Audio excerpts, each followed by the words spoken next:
Mambo Team Africa Worldwide. So I'm back. Shot that little short. I haven't posted anything in a while, and YouTube have really switched things up on me. It seems like they're trying to be like Instagram now, but so you can no longer record directly to the YouTube studio. You gotta record your video separately and then upload it. So that's what I'm doing. So the topic is, am I still studying Kiswahili? And the answer is Kwakweli, which means for truth or of course. So yeah, took my last trip to Kenya about 5 weeks ago. I think I'm back in the States like 5 6 weeks now. Um, didn't get to speak as much Kiswahili as I would have liked because 2 days after I got there, they changed the curfew. The president, Rice, is this Rice is president in Kiswahili. They he Rice Kenyatta cut the curfew from 10 p.m. to 8 p.m. and he also shut down uh, all the bars and clubs. So my trip this time wasn't as exciting as usual. I mean, it still felt good to be home because just the air and the environment is just a whole different feeling when I'm on the continent. It kind of feels like I'm in a dream state. But yeah, so didn't get to practice as much Kiswahili as I would have liked. Um, um, just spent because I spent a lot of time just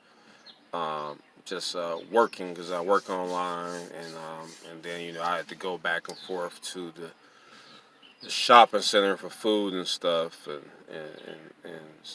then talk to my Uber drivers and stuff. I know enough Kiswahili now where I can at least communicate with Uber drivers, but I still got a long, long way to go. A long, long way to go. I feel kind of bad about that because I've been studying Kiswahili now for about 2 years, and I mean people are impressed, um, especially when I'm sending text messages because I think when I send text messages it makes me look more fluent than I really am.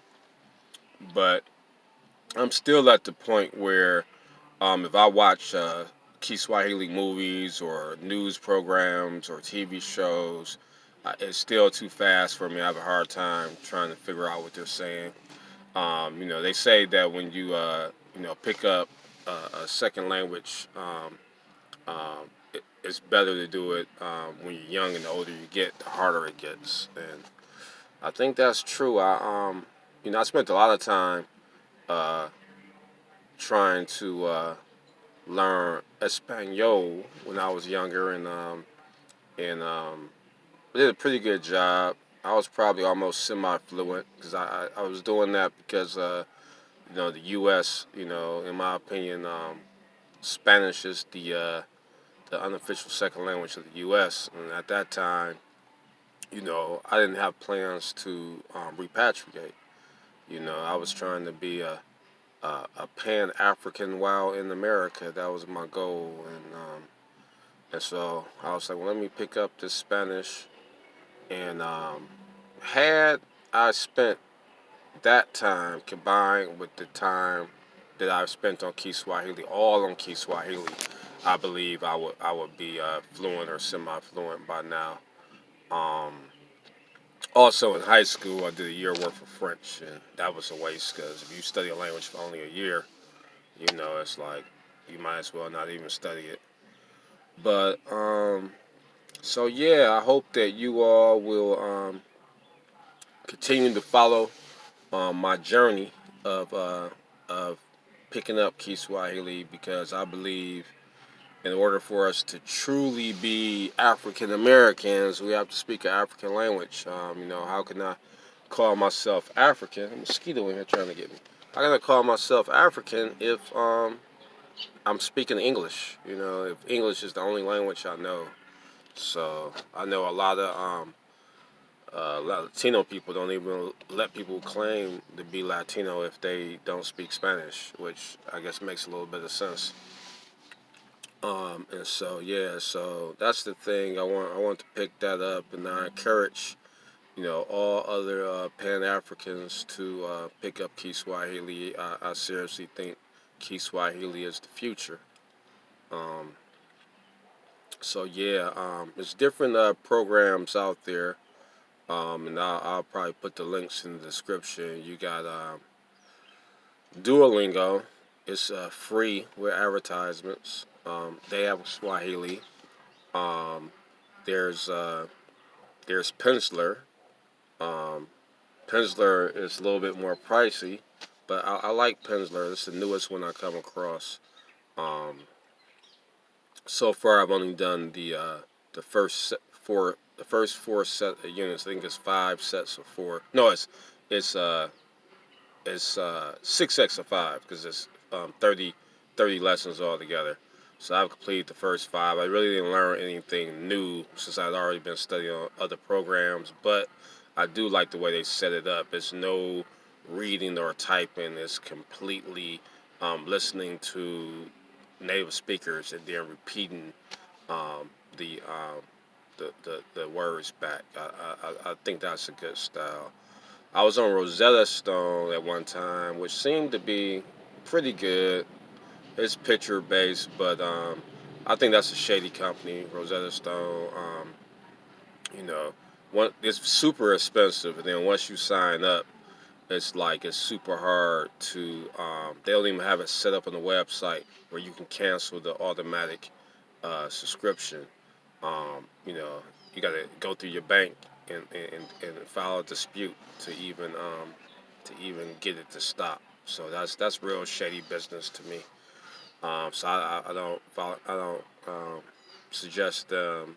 And I just found out about a new one today called Mango. And Mango, they give you one free lesson. Nah, I did the free lesson. Like I said, because it was only level 1. I didn't learn anything new, but that way that one was set up, it was kind of cool too. Um, it wasn't picture based. It was a little bit more like Pensler.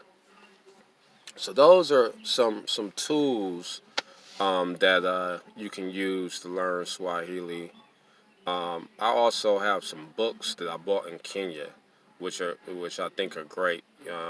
One of my books is actually the whole book is in Kiswahili. It's just like if we were to teach when we learned English here, the whole book was in English because we learned English as a first language. And so I actually have a book like that for Kiswahili. I'm gonna eventually get into that. Um, but yeah, family, let's go ahead and just really get into it. I've been studying every day, even though I haven't been posting. But I'm gonna start posting on Sundays. I'm probably gonna start off with every other Sunday, and then probably crank it up to every Sunday. Like I say, it's not as easy as it used to be. It used to be able to just shoot these car videos directly to the YouTube studio, but now you have to do a separate thing. You gotta record it and then you gotta upload it. So it's one more step. Um, but yeah, but I'm gonna start doing that, and hopefully, we can all become fluent Kiswahili speakers together. That would be a dream come true for me. Yup. So with that being said, I'll see y'all next time. Asante sana for watching. Kwaheri kwa sasa.